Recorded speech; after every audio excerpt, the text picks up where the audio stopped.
The Ogbuefi community in Oyi local government area of Anambra State was agog with cultural activities at the tail end of the year 2021 when the citizens of the ancient community came out to answer a clarion call for the launching of an ultra-modern civic center.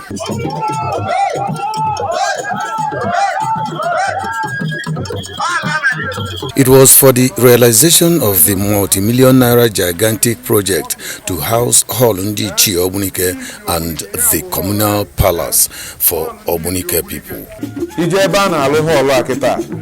Ifu na ofia tochile everywhere there. Ndị Ogbuefi Ogbunike na ayoka agbatara ha ọsọ enyemaka ka wee lụpụ hall a na-enwekwa ebumnobi n'ọkwa na okirikiri ebe a ka Ogbunike ga-enwekwa palace nke fa. Unu mana Ogbunike enwere palace.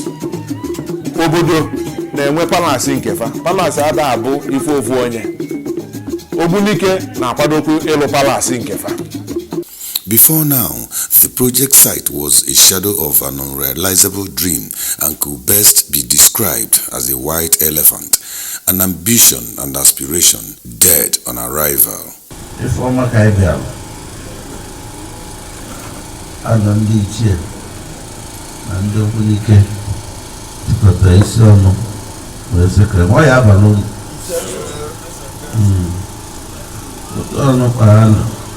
Maka mgbe anyị na-abịa n'ọkwa na a na-eje eme nke ndị oyibo na-asị ka elee foundation amana ụlọ na-alụsị ego alụsị so Chukwu ya akwenye ụlọ anyị alụsị akwabịa n'arọ ọnwa na-abịa abịa. Eji m ọjị n'aka na-ayọ onye nwe biko na ụmụ odibo gbazuru ebe a ndị bịagoro ebe a ndị ka ya abịa abịa na ya na Ogbunike anyị na-azụ ụkwụ na ya na-aga onye nwe biko na lee ekele n'ụbọchị tata. Anyị ji ọjị a na-akpọkuru na-ayọ gị ngosi gị dị iche iche.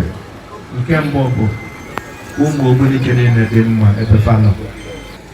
Onye a bụ ofu ya ka njikwa n'aka tata na Ogbunike nọ ya n'ụbọchị tata wee na-ekele onye nwe anyị na o mere anyị abụrụ ndị Ogbunike onye a n'ezie anyị tata bụ ndị na-agba mbọ ka nye bụ Ogbunike dị mma. Onwe ebe fọrọ afọ anyị mezuo anya n'anya nke anyị nwa na anyị ji m ọjị n'aka na-ayọ onye nwe biko na ụmụ odibo gbazuru ebe a ndị bịagoro ebe a ndị ka ya abịa abịa na ya na Ogbunike anyị na-azụ ụkwụ ya na-aga onye nwe biko na lee ekele n'ụbọchị tata. Anyị ji ọjị a na-akpọkuru na-ayọ gị ngosi gị dị iche iche. Nke mbụ bụ ụmụ Ogbunike niile dị mma ebe fanọ.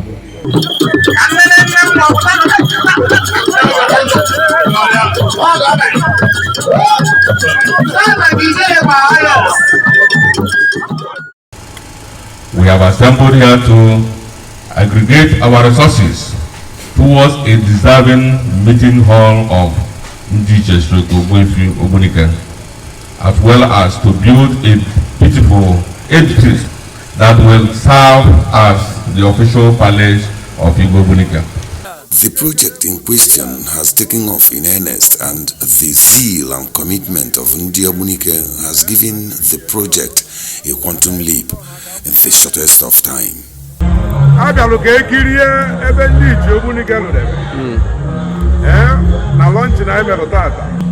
Mayor, well, see, as long as you are the concern,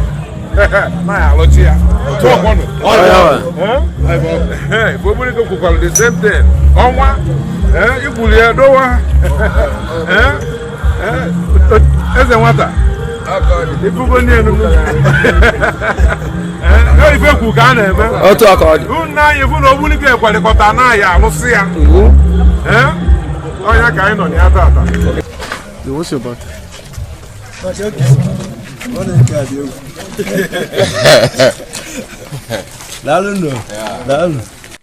There was a tour of the project site by notable citizens of Ogbunike, including a Roman Catholic prelate, Most Reverend Dennis Isuzo.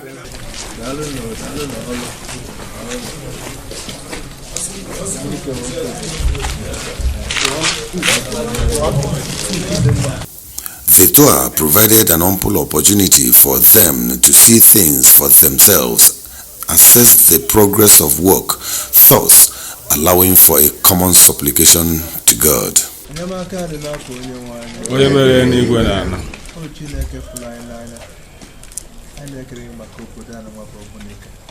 The evidence on ground at the site for Hall Ndichie, Ogbunike and Palace in Ogbuefi was not only encouraging but also an establishment of the seriousness on the part of the committee driving the project. Those who joined in the project tour were not only satisfied with the progress and speed of work, but were also proud to be in Ogbuefi. Prior to this stage, the planning committee has been showing great effort and concern with huge uncompromising seriousness and dedication in rallying Ogbuefi towards the achievement of the uncommon feat.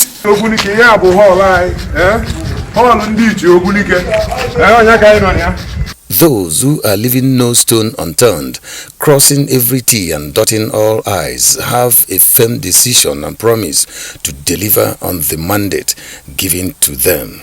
The project launch of Tuesday, December 28, 2021, and the spirit of patriotism exhibited by Ogbuefi, who answered the clarion call, simply signifies the readiness and willingness to make a remarkable difference by providing Ogbuefi with the needed structure for statutory cultural functions and activities.